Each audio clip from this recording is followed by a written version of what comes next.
যে বন্যার সময়টাতে কিন্তু সব ধরনের সবজির যে ঊর্ধ্বমুখিতা সেই জায়গা থেকে এখনো কোনো মুক্তি মেলেনি। এখনো বেগুন বিক্রি হচ্ছে ৮০ থেকে ১০০ টাকায়, এবং আমি যদি বাজারে দেখাতে চাই যথেষ্ট পরিমাণ কিন্তু সরবরাহ রয়েছে বাজারে, আপনি দেখলেই দেখতে পারবেন, এবং ক্রেতা সমাগমও বেশ খানিকটা বেশি।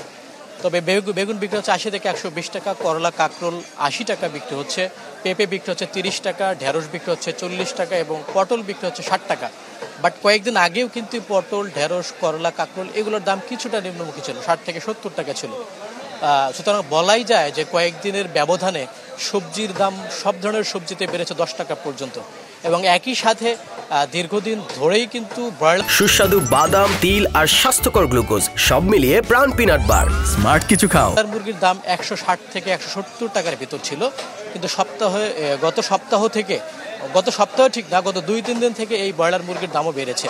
এই বাজারে বিক্রি হচ্ছে ১৯০ টাকা কেজিতে, এবং সোনালী মুরগি বিক্রি হচ্ছে ২৫০ টাকা পর্যন্ত। এবং একই সাথে ডিমের বাজারটাও কিন্তু চড়া। আপনি জানেন কয়েকদিন আগে ভারত থেকে মাত্র ২,৩১,০০০ ডিম আমদানি করা হয়েছে, তারপরেও কিন্তু বাজারে কোনো ধরনের প্রভাব নেই। ডিমের ডজন বিক্রি হচ্ছে ১৬০ টাকা পর্যন্ত। মহল্লার দোকানগুলোতে যেটা হালি ৫৫ টাকা, আমরা বলতে পারি যে ডজন ১৬৫ টাকা পর্যন্ত বিক্রি হচ্ছে। এবং এরই সাথে পেঁয়াজ এবং আলুর যে বাজার, সেখানেও কোনো স্বস্তি নেই। আলু বিক্রি হচ্ছে ৫৫, পেঁয়াজ ১২০, এবং এরই সাথে রসুন বিক্রি হচ্ছে ২৩০ থেকে ২৪০ টাকা কেজিতে। কোনা মঈন, আপনাকে ধন্যবাদ। দর্শক, মইনুল হাসান আমাদের সঙ্গে শান্তিনগর বাজার থেকে যুক্ত হয়ে জানাচ্ছিলেন বাজার পরিস্থিতির খবর।